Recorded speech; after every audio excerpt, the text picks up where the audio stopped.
What up, people? F.F.J back at it. You want to see how to make your KNF inputs? Plantain, which is your potassium. Squash, which is the phosphorus.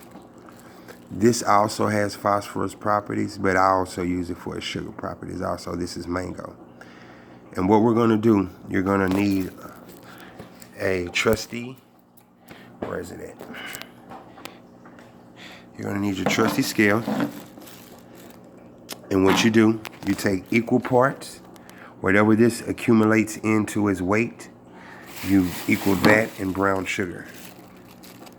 So if this is 2 ounces, 2 ounces of brown sugar equal parts. You use a clean jar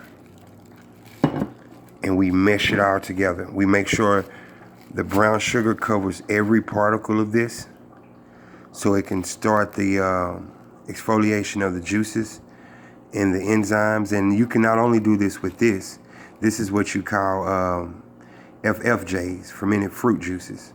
You can also do plants. You can use specific plants that grow in your area.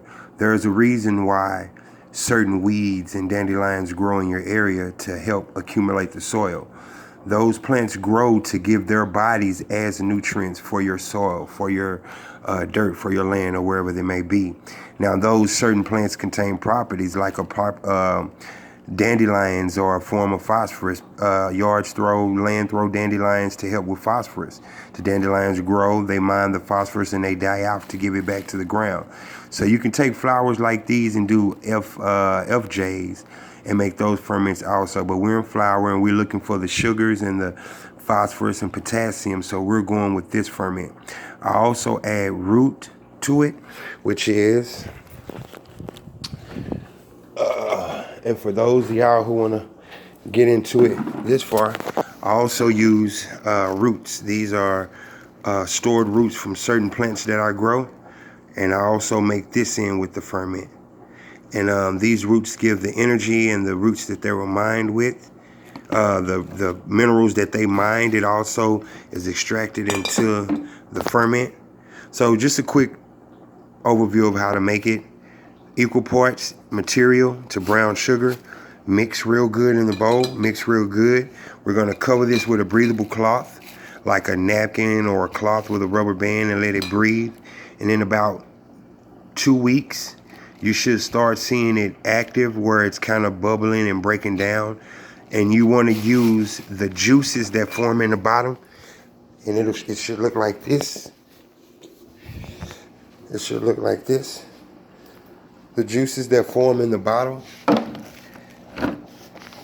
You want to extract these fluids, not the material, at a rate of 100 parts to 1. So you do the math, 100 to 1. 1 part this, 100 parts water. 1 part this, 100 part water. I do 50. That's just me.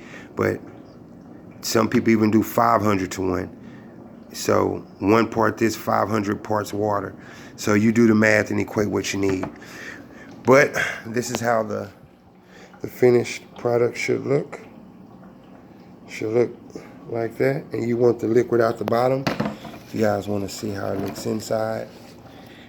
See, that's squash and banana, and also the cannabis taproot in there. And as you can see, it's kind of still active. The bubbles let you know that it's still active. It smells good too. It smells good. But that's a quick tutorial on how to make your F.F.J's, fermented fruit juices.